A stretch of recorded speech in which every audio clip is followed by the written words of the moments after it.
উসমান বিন আফফান রাদিয়াল্লাহু তাআলা আনহু। আমিরুল মুমিনিন উসমান বিন আফফান রাদিয়াল্লাহু তাআলা আনহু ইসলামের তৃতীয় খলিফা ছিলেন।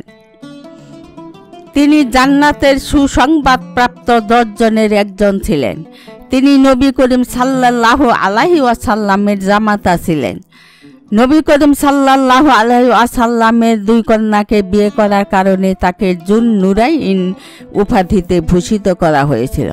তিনি মক্কা মুকাররমায় আমুল ফিলের 6 বছর পর জন্মগ্রহণ করেন এবং এক সম্ভ্রান্ত পরিবারে বেড়ে ওঠেন।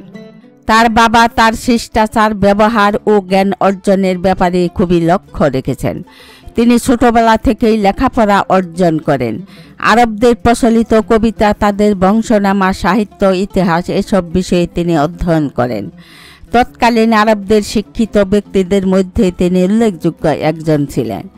কর্মজীবনে তিনি ব্যবসায় মনোনিবেশ করেন এবং একজন দক্ষ ব্যবসায়ী হিসেবে পরিচিতি লাভ করেন। তিনি নিজেকে এক উত্তম চরিত্রে সুশোভিত করেছেন।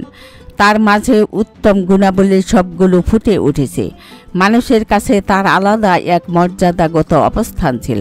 ইসলাম আসার পূর্বেও তিনি সকলের সম্মানের পাত্র ছিলেন। তিনি কখনো মূর্তির সামনে সিজদা করেননি।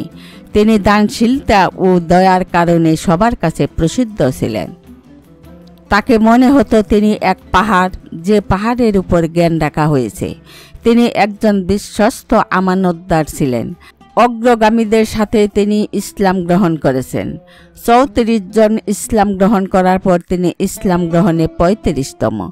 ইসলাম গ্রহণ করার কারণে তার চাচা তাকে বন্দী করে শাস্তি দিয়েছে এবং কঠোর তিরস্কার করেছে। তবু তিনি ঈমানের উপর অটল ছিলেন। হিজরতের অনুমতি পাওয়ার পর তিনি 2 বার হিজরত করেন, একবার হাবশায়, অতঃপর মদিনায়। তিনি রাসূল সাল্লাল্লাহু আলাইহি ওয়াসাল্লামের কন্যা রুকাইয়া ও উম্মে কুলসুমকে বিয়ে করেছেন। তার বিয়ে আসমানের ওহীর মাধ্যমে হয়েছে। তার জীবন সৌভাগ্য ও পুণ্যতে পরিপূর্ণ। তিনি রাসূল সাল্লাল্লাহু আলাইহি ওয়াসাল্লামের সাথে জিহাদে অংশগ্রহণ করেছেন এবং নিজ তরবারিকে উন্মুক্ত করে লড়াই করেছেন। বদরের যুদ্ধে তার স্ত্রী ও রাসূল সাল্লাল্লাহু আলাইহি সাল্লামের কন্যা অসুস্থ থাকায় রাসূল সাল্লাল্লাহু আলাইহি সাল্লাম তাকে মদিনায় রেখে গেলেন। তবে তিনি তাকে যুদ্ধের একজন হিসেবে গণ্য করেছেন এবং তাকে গনিমতের অংশ প্রদান করেছেন। হুদাইবিয়ার সময় রাসূল সাল্লাল্লাহু আলাইহি সাল্লাম তাকে মক্কায় প্রেরণ করেন। বাইআতে রিদওয়ানে রাসূল সাল্লাল্লাহু আলাইহি সাল্লাম নিজের হাতকে তার হাতের পরিবর্তে পেশ করেছেন। তিনি কোমল হৃদয়ের মানুষ ছিলেন। তার দাড়ি অনেক লম্বা ছিল, চেহারা অনেক সুন্দর ছিল। খুব খাটোও ছিলেন না তিনি, আবার লম্বা ছিলেন না তিনি, এবং হাত পাগুলো অনেক লম্বা ছিল। তার বক্ষ চওড়া ছিল। তিনি সম্মান মর্যাদার পূর্ণ অংশ অর্জন করেছেন। তার অনেক বিশেষত্ব ছিল। তার থেকে অনেক অলৌকিকতা প্রকাশ পেয়েছে। তার কথা খুবই সুন্দর ছিল। তিনি ভালো বক্তৃতা দিতে পারতেন। চারিত্রিকভাবে তিনি খুবই পবিত্র ছিলেন। জাহেলি যুগেও তিনি জিনা, বেবিচার ও মদ পান করেননি। তার বীরত্ব অনেক ছিল। তিনি একজন দুনিয়া বিরাগী নেতা ছিলেন। খুবই ইবাদত গুজার ছিলেন। এমনকি তিনি 1 রাকাত নামাজে কুরআন খতম করেছেন। তার ধৈর্য অনেক বেশি ছিল। তিনি অনেক বেশি শুকরিয়া আদায় করতেন।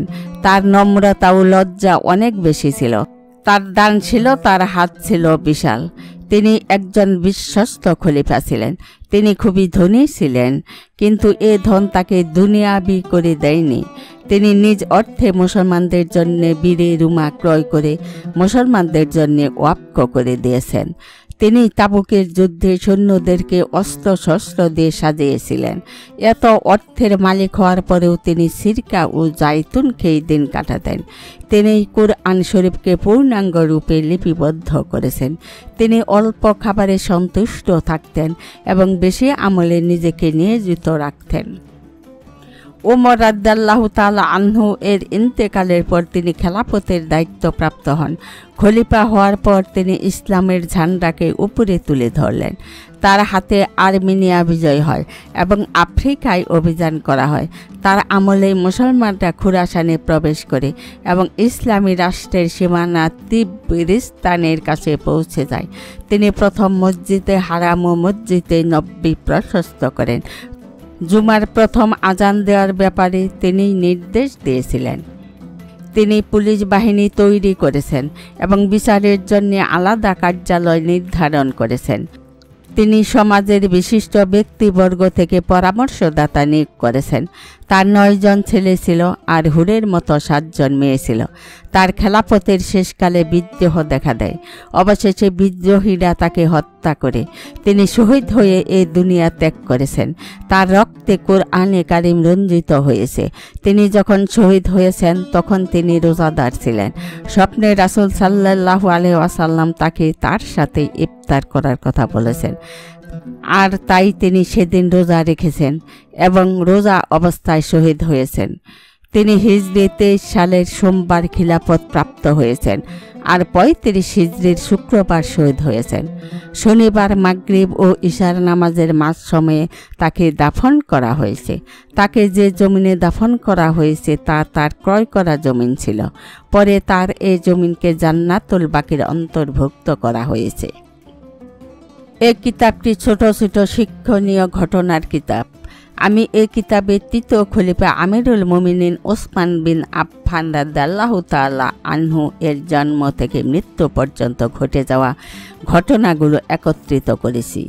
আমি এখানে তার মর্যাদা তুলে ধরেছি, তার আখলাক ও আচার ব্যবহারের বর্ণনা দিয়েছি এবং তার অবস্থান বর্ণনা করেছি। তার বীরত্ব তুলে ধরেছি।